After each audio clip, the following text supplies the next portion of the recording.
Hello and welcome to this special edition of the Alternative Exit, live from the Employee Ownership Conference in Telford in the UK.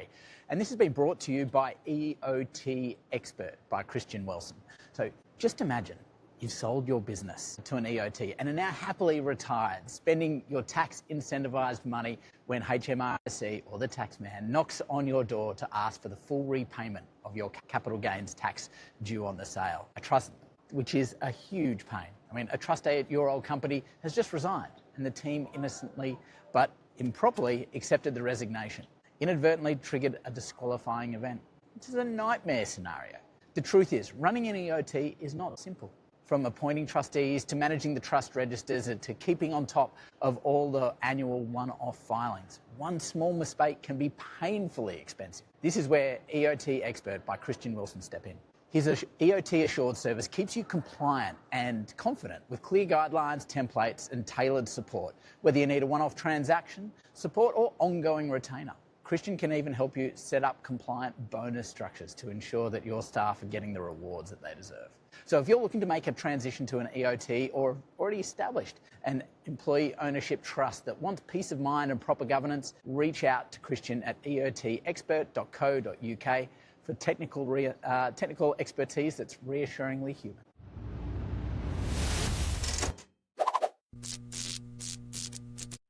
Hello everyone and welcome back to the Alternative Exit live from the Employee Ownership Association here in the UK. Very excited. Lunch is finished. It's a little bit quieter. Okay, and so we've actually got sort of a fellow international joining us here today. Andreas Jørgensen now is from a Danish think tank that I always struggle to pronounce. What is it? In Danish it's Tænketanken Demokratisk Erhverv. So the think tank of democratic businesses. Yeah, of course, yeah. Glad to be here. And very glad. Awesome. Now, you're actually just telling me a little bit more about your own personal journey towards employee ownership. Oh, yeah. Now, before we get into the exciting things that are happening in Denmark, I'd love to, if you could just tell us how you first learned about this and the journey that took you on. Yeah, sure. Yeah, well, 15 years ago, more or less, I finished my studies at the University of Copenhagen. I was just about to finish, and I took the last part of my studies at Yale University. Yeah.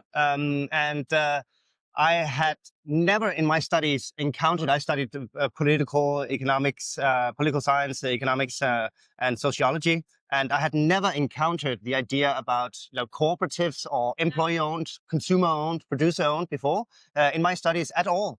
And that was, then I came to Yale and I actually went in. I remember this was this very, very cold winter, and came into the classroom and this very pregnant French professor was sitting up at the desk. She was extremely clever and so smart. And she just went straight to the point and told us about this phenomena in Spain. Yeah. And you probably, you know everything about it, Mondragon. And I was like, this can't be. It's too good to be true, doesn't it? Can employees owning? And I was skeptical. I think, like, in Scandinavian countries, even though we have the strong welfare state, we're also very skeptical about new initiatives in the economy and the commercial life. So I was like, no, that can't be. And then a few minutes later, she talked about the Danish and Scandinavian model of cooperatives. So from consumer and producer-owned companies. Yeah. And I was like, I never heard about this. I never read about this. I knew, of course, a lot of the companies in Denmark, but I had no idea to what scale or extent that these companies was actually there. Yeah. So that kind of from there on, it was 2013, 2014. I just decided that this was more or less going to be my life's work. I wanted to understand what can alternative forms of ownership do in the economy? What are the pros? What are the cons? And especially going home and reading about employee ownership, I found that nothing had been published in Denmark for the last 30 years. It was there was a very good book in 1992 that was published, and I was like, we need to have some kind of knowledge base that convenes the new or transfers some of the knowledge from international studies and a lot of international books to a Danish context. And so I actually started out doing that before I founded the think tank. Awesome. I just want to sort of back it up a little bit. Obviously learning about employee ownership, the cooperatives, and then saying, hey, look, I'm going to dedicate my life to it. What was it that stuck with you that made you want to dedicate your career to employee So ownership? I think at that point, in 2013, Piketty's book "Capital in the 21st Century" just came out. This Yeah. French economist, and I read it at that point, and was it struck like all universities with political or economic science like very hard at that Yeah. time, and I read it through, and I was like, the answer was a global tax on wealth to make sure that in the future we will still have some kind of level of equality. And to me, it seemed a little weird coming from a Scandinavian context, because everything I read or everything he stated kind of like pointed to in one direction, and that was engaging with ownership. So, Okay. trying Yeah. to find out how can we make a pre-distribution instead of like distribution after the fact. Yeah.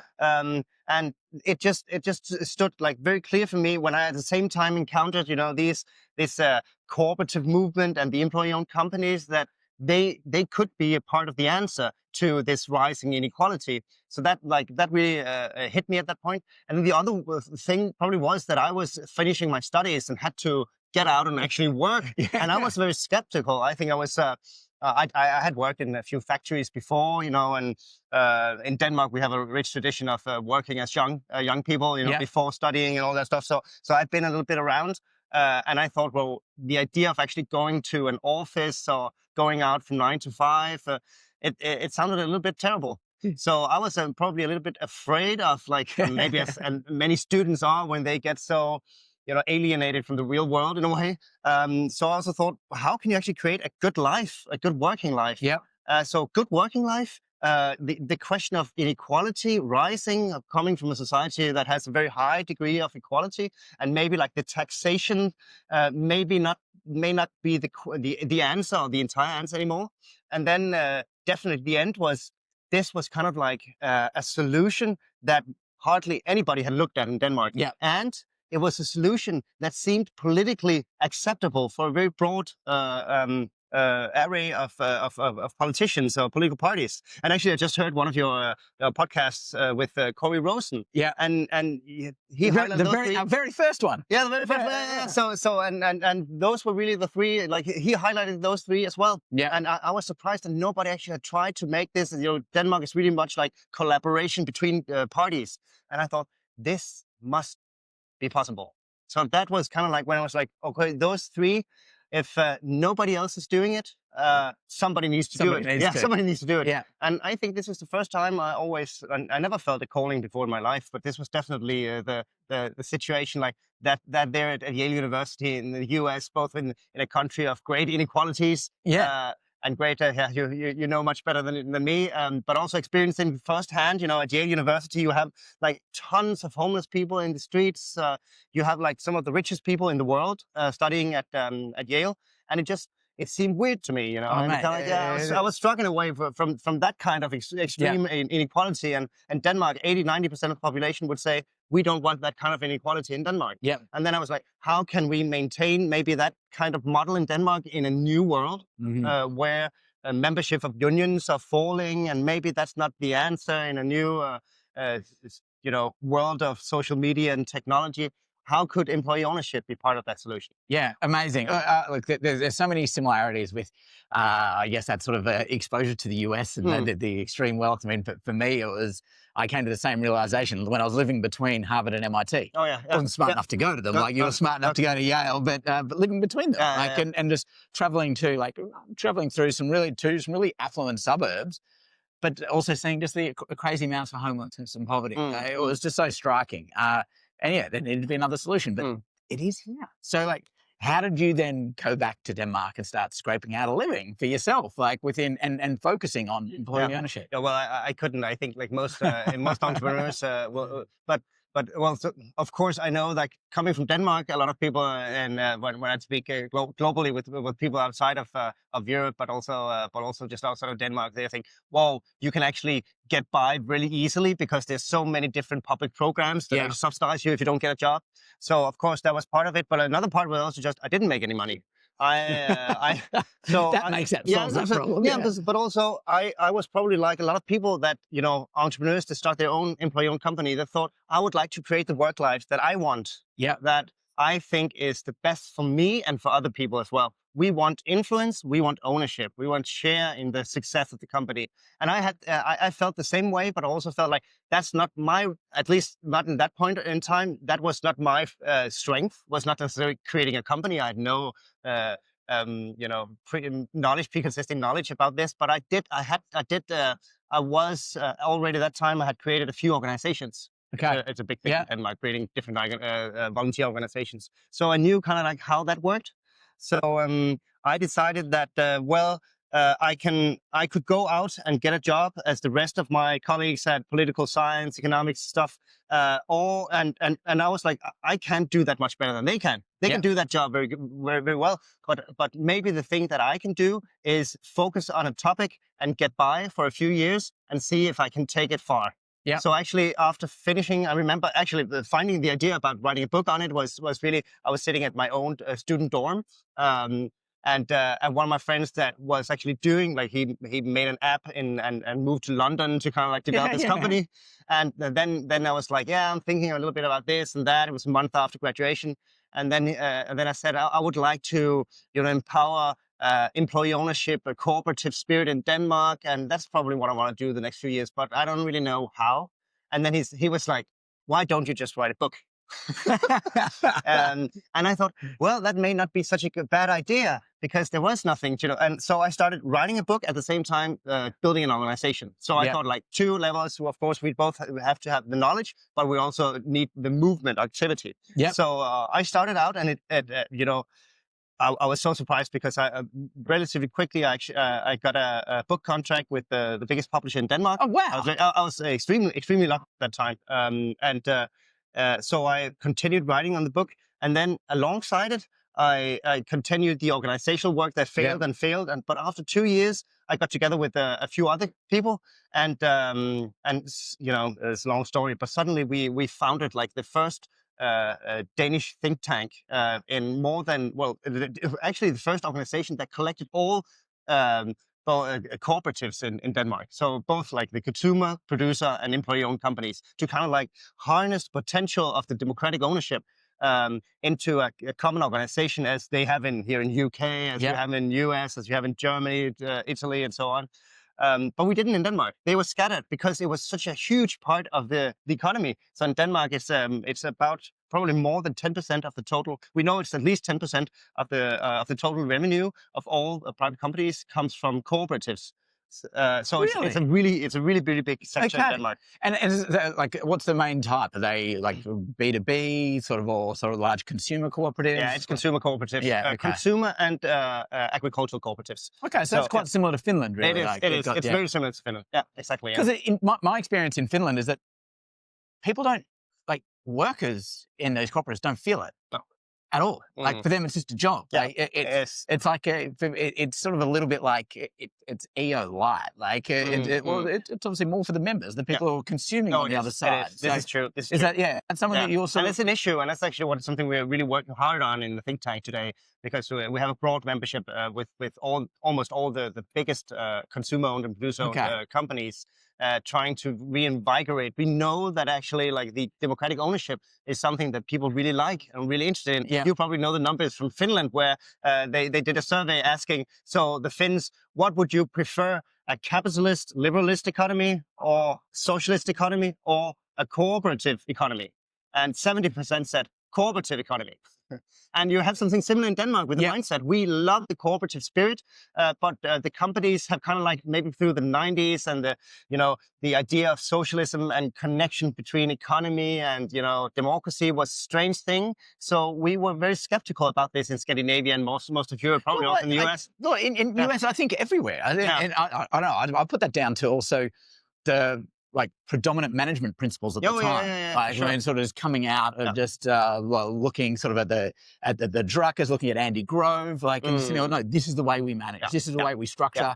This is and it took a lot of the trust away from sort of the power of employees. For sure. So I'm hoping, like, that the self-managed sort of rise of the teal organizations and self-managers can have an impact on that. But yeah, it's awesome to see that observation, and also inspiring to see you, like, just build that your current think tank from the ground up. Oh yeah, that's crazy. Well, it's also a lot of coincidences, of course, when these things happen.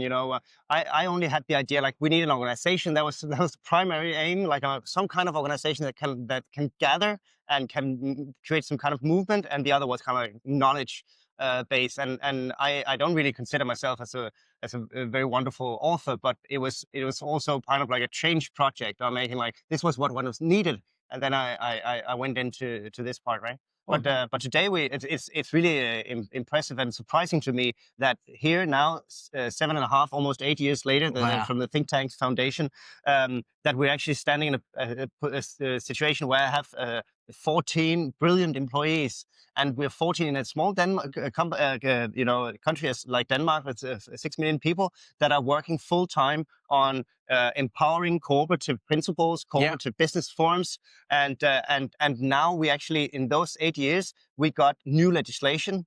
We have money into the system that kind of like that are focused on democratic entrepreneurship, employee-owned companies, producer-owned, consumer-owned, and then we're getting like now, and this is of course the biggest, like new rules for taxes and rules for transfer of companies to employees. That's going into effect here the 1st of January. Yeah, and that of course is a huge thing. That has happened in such a short term. Well, relatively short. I think it's but we was at absolute zero. No cooperative companies in Denmark at that point. We had hardly any employee-owned companies. We'll still hardly have any in Denmark. But at that point, we were really at ground zero. It was standard in a lot of businesses, for example, insurance, pension, retail, mortgage. It's like more than half cooperatives. That was the standard. That's more than 50% of the market share. But not not in a democratically run, like. But yeah, that was more consumer, like consumer, not employee owned. No, sure. Yeah. Okay. So what? Podcast for a whole other time. So I want to sit there and talk about how you are looking to measure the success of the think tank. But I want to go deep into this amazing news that you just talked about there. Like, I think it was January 1st, this new legislation's coming into pass, where you guys have got your version of the EOT, which is an EOC. Yeah. So what is the EOC? So the EOC is, we've looked very much to UK. It is a model that includes members in a different kind of way. From the Scandinavian democratic perspective, we made an association, really. So it's not a trust, but it's an association that owns. But it's not a personal association that way. Like the money, the funds that are acquired will rest, and the responsibility rests in the association. So it's not individual responsibility. So it's like a trust. It's like a trust, like a cooperative, but it's an association. But it's an association, really. Okay. And what's happening is like we're almost copying the EOT, the tax exemptions for the owner when it sells. Okay, for a transition. From transitions. But the employees takes the responsibility of the taxation. So they have to pay it back over a certain number of years. Okay, so that's the employees or the association? The association, not the employees, not individual employees. But the employees choose the trustees for the board committee, and they will be much more part of the management of the firm. It's not it'll probably be very standard how the hierarchy will be in this company. A consistent separation between ownership and management. Sure. So you've got that there. So in that model for the association, do they? How do they benefit financially? Do they also get equity in that? So they will collectively own it. So you can share, bonuses. Yeah. You will go. It's naked in, naked out. Okay. Same as the Slovenian model. Yeah. So you don't actually build wealth in the same way, but you. Explain naked in, naked out for people. Naked. So that means that you don't have to pay. Yeah. As an individual employee to be part of the company and own it and get bonuses or share of the profits. But then when you leave and have been working there for a certain number of time or a period of time, then you also leave without a big equity. So it's relying on your employment. Yeah, it's employment. So but the hope and the idea of the model is that. Of course, there will be wealth that's built into the company, but that wealth is intergenerational and is the ownership of the general employee. And it's very much in the idea of the cooperative spirit in Denmark today. Yeah. That's kind of like you build value up that is communal. Of course, it's similar to the trust where you cannot take the money out. So in that way, and of course that also makes it probably easier for the company to invest in itself and invest in more employees or better tech and so on. Okay, so 2 questions I've got for that. I mean, heaps of it. When you go through and look at, the association, I mean, the fact that they control the board and the board controls the management, the association could be extractive.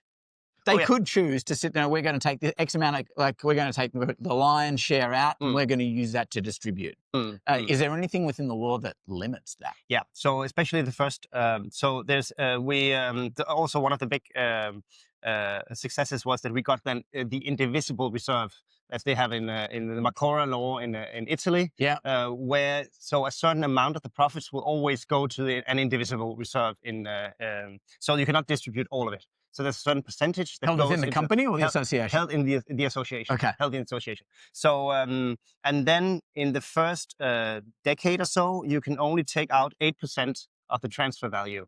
Okay. So and of course, probably you can you will probably want to pay off the loan to the owner. Yeah.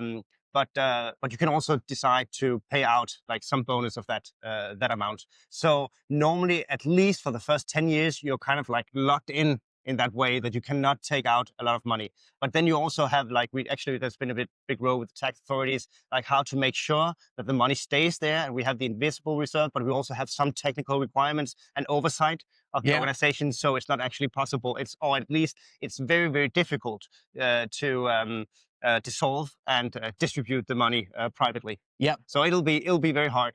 It could, as I understand. So the law is first, like it's actually just today. It's going through Parliament. Today?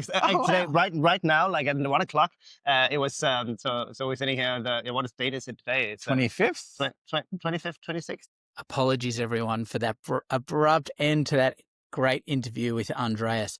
Unfortunately, we had some technical difficulties, but what we are going to hope to do is to get Andreas back on the line to actually continue that conversation about the amazing work that's happening there in Denmark. He was just going through announcing the fantastic sort of work that they've had going through that piece of, or having that piece of legislation go through and be ratified so that they are going to have some tax benefits similar to what's available in the UK. And they're now just starting the journey of recruiting those first companies and batches of employee owners into the system. So very exciting times in Denmark. For those of you who do want to follow Andreas' story and connect with sort of his organization, I'll put some links below in the show notes. See you soon.